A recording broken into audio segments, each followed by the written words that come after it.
1절 야곱아 너를 창조하신 여호와께서 지금 말씀하시느니라. 이스라엘아 너를 지으신 이가 말씀하시느니라. 너는 두려워하지 말라. 내가 너를 구속하였고 내가 너를 지명하여 불렀나니 너는 내 것이라. 7절 내 이름으로 불려지는 모든 자 곧 내가 내 영광을 위하여 창조한 자를 오게 하라. 그를 내가 지었고 그를 내가 만들었느니라. 오늘 이사야 43장의 말씀을 함께 살펴봅니다. 이사야 43장 계속해서 하나님께서 그 백성들을 회복하시는, 여호와의 종을 통해서 회복하실 것에 대한 말씀인데, 특별히 이제 하나님의 백성들, 하나님이 만드시는 그 백성들이 어떤 사람들인가, 하나님의 백성들의 정체성에 대해서 강조를 하고 있습니다. 그래서 1절에서 보면 우리가 잘 아는 말씀인데, 야곱아 너를 창조하신 여호와께서 지금 말씀하시느니라. 이스라엘아 너를 지으신 이가 말씀하시느니라. 너는 두려워하지 말라. 내가 너를 구속하였고 내가 너를 지명하여 불렀나니 너는 내 것이다. 하나님께서 이스라엘을 이 야곱이야 부르면서 내가 창조하고 너를 지었다, 그렇게 표현합니다. 그래서 하나님께서 창조하고 지었다 하는 얘기는, 이제 우리가 지금 43장을 읽지만 42장 앞부분에서 이 여호와의 종에 대한 그 백성들의 믿음이 없었던 부분들이 있었습니다. 그래서 그들이 하나님 앞에 올바른 믿음 생활을 하고 있지는 못하지만, 그런데도 불구하고 야곱아 너를 창조하신 여호와께서 지금 말씀하시니라. 이 지금이라고 하는 것이 그러나 지금, 그러한 의미입니다. 그래서 원어를 보면, 그래서 그들이 비록 하나님 앞에서 온전치 못하지만 그러나 지금 말씀하신다. 지금 하나님이 이스라엘 백성들을 창조하였고 지명하여 불렀고, 그리고 2절에도 보면 네가 물 가운데로 지날 때 내가 너와 함께 할 것이라. 강을 건널 때 물이 너를 침몰하지 못할 것이며 불 가운데로 지날 때 타지도 않을 것이다. 불꽃이 너를 사르지도 못할 것이다. 하나님께서 지으시고 만드신 백성들, 불과 물이 결코 그들을 상하게 하지 못한다는 것. 3절에 대저 나는 여호와 내 하나님이요 이스라엘의 거룩한 이요 내 구원자임이라. 내가 애굽을 너의 속량물로 구스와 스바를 너를 대신하여 주었노라. 그러니까 이스라엘을 대신해서 애굽이나 구스 이런 나라들을 다 속량물로 주고 오히려 이스라엘을 구원하신다는 것입니다. 하나님은 자기 백성들을 4절에도 내가 내 눈에 보배롭고 존귀하며 내가 너를 사랑하였은즉 내가 내 대신 사람들을 내어주며 백성들이 내 생명을 대신하리니. 이스라엘은 하나님의 사랑의 대상입니다. 그래서 두려워하지 말라. 지금 계속해서 하나님 말씀하시는 것은 두려워하지 말라 그러고, 동쪽과 서쪽, 남쪽, 북쪽 모든 사방에서 하나님 백성들을 불러내실 것이다. 그래서 이들이 흩어지긴 하지만 그러나 다시금 불러내어서 포로에서 돌아오게 될 것임에 대한 그런 예언이기도 하면서 7절에 보면 내 이름으로 불려지는 모든 자 곧 내가 내 영광을 위하여 창조한 자를 오게 하라. 그를 내가 지었고 그를 내가 만들었느니라. 하나님이 이스라엘을 창조하신 목적이 뭐냐? 하나님의 창조하신 목적은 영광을 위하여, 하나님의 영광을 위하여였습니다. 내 영광을 위하여 창조한 자를, 그렇게 표현합니다. 21절에도 보면 이 백성은 내가 나를 위하여 지었나니 나를 찬송하게 하려 함이니라. 하나님이 왜 이 백성을 지었냐? 하나님의 영광을 나타내고 하나님을 찬송하기 위한, 하나님의 백성들이 누구인가를 정확하게 분명히 보여주고 있습니다. 그래서 이 하나님께서 이렇게 자기 백성들을 지으시고 만드신 분명한 목적은 하나님의 영광을 위하고 또 하나님을 찬송하게 하기 위함이라는 것, 이것을 분명히 강조하고 있습니다. 그러나 이제 이 하나님께서 하시는 모든 일에 대해서 또 이 자기 땅에 있는 많은 사람들은 하나님의 일들을 제대로 깨닫지를 못합니다. 그래서 하나님은 계속해서 말씀하시기를 하나님 외에는 구원자가 없다는 사실을 분명히 강조하고, 이제 이 백성들이 할 일은 10절에 나 여호와가 말하노라 너희는 나의 증인 나의 종으로 택함을 입었나니.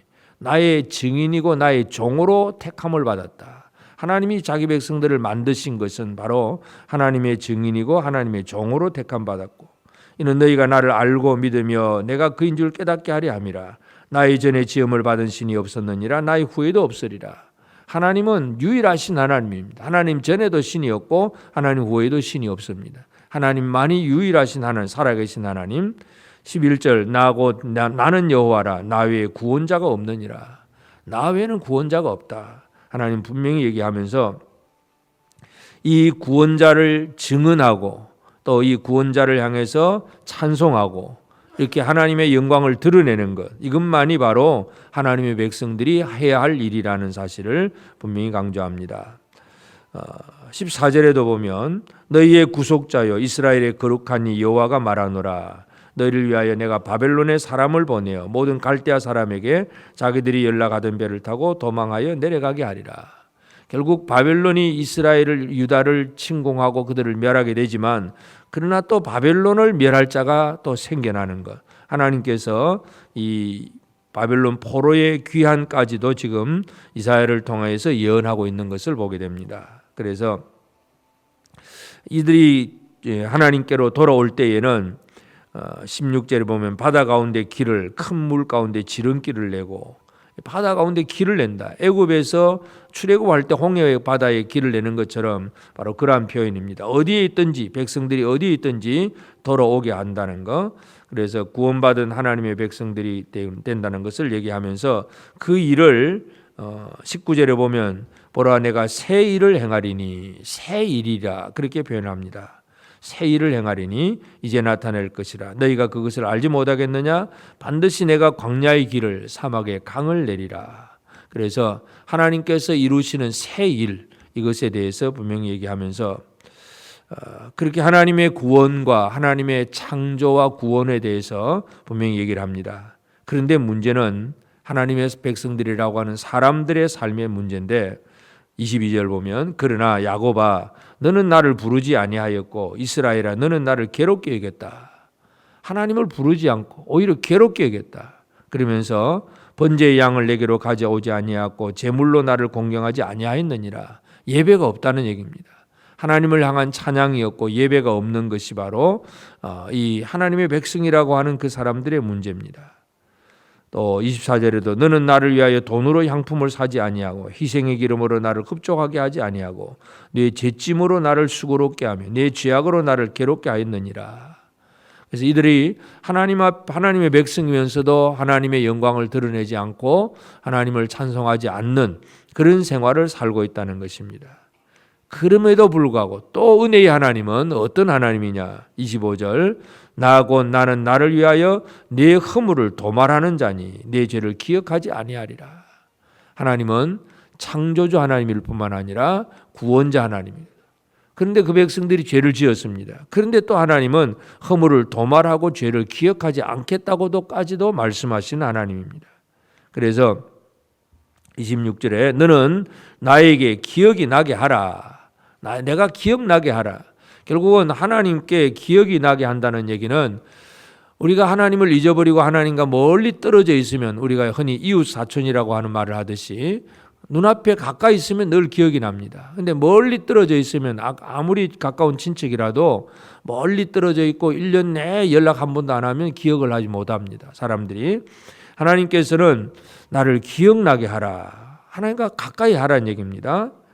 그리고 우리가 함께 변론하자. 한번 서로 얘기해보자 하는 얘기. 너는 말하여 네가 의로움을 나타내라. 너희 의로움을 나타내라. 하나님이 이들이 좀 앞으로 나오기를 간절히 바라고 그렇게 원합니다. 그래서 이들의 잘못에 대해서 하나님은 지적을 하면서 그들의 허물을 도말하고 죄를 기억하지 아니하리라고 분명히 말씀을 하면서 그들에게 하나님의 그 백성으로서 하나님 앞에 기억이 되게 하라 이렇게 표현을 하고 있습니다. 그럼에도 불구하고 그들이 죄를 짓고 나오지 않는다는 것, 그 얘기까지도 마지막까지도 그렇게 말씀을 하고 있습니다. 하여튼 오늘 우리가 이사야 43장에서 살펴볼 수 있는 것은 하나님께서 자기 백성을 만드시고 창조하시고 구원하시고 그리고 또 그들의 죄와 허물까지도 용서하시고 그 모든 것 만드시는 목적이 뭐냐?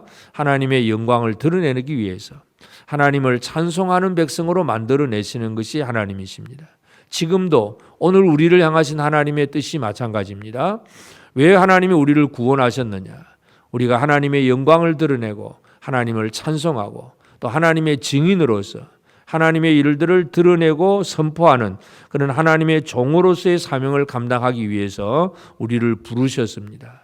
창조하시고 구원하시고 부르신 하나님 앞에 우리의 사명은 오직 하나님의 영광을 드러내는 일입니다. 나의 영광이 아니고 인간 세상 속에서 사람에게 내가 좀 찬송받는 이런 일이 아니라 내가 무엇을 하든 먹든지 마시든지 무엇을 하든지 하나님의 영광을 드러내는 일이 우리가 해야 할 일입니다.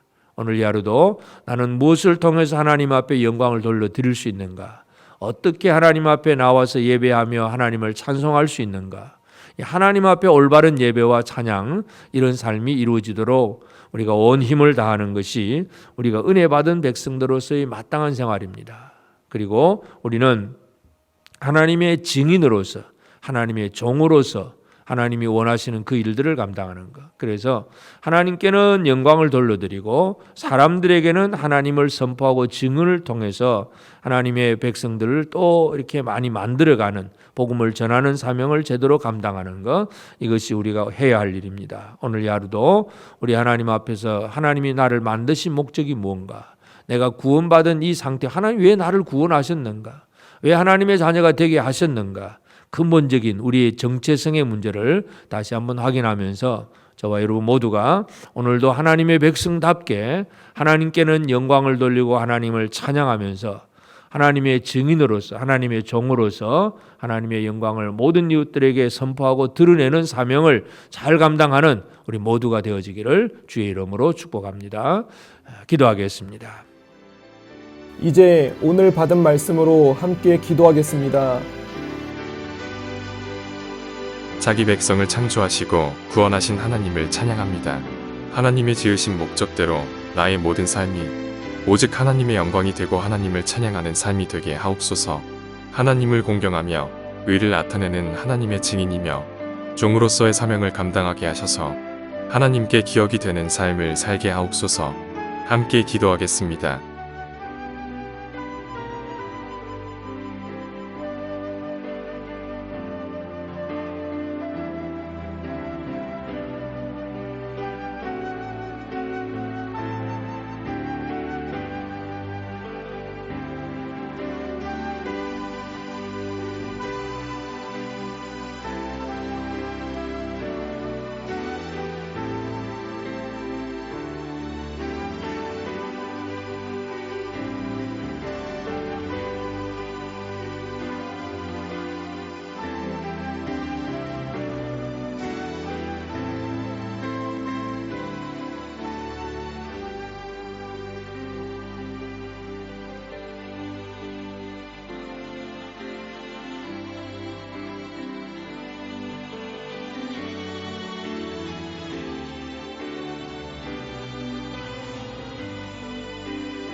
이제 개인의 기도 제목을 가지고 하나님 앞에 기도하시기 바랍니다.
수고하셨습니다. 오늘도 하나님의 인도하심 가운데 승리의 하루를 보내시는 우리 재건부평교회 모든 성도님들이 되시기를 주님의 이름으로 축복합니다.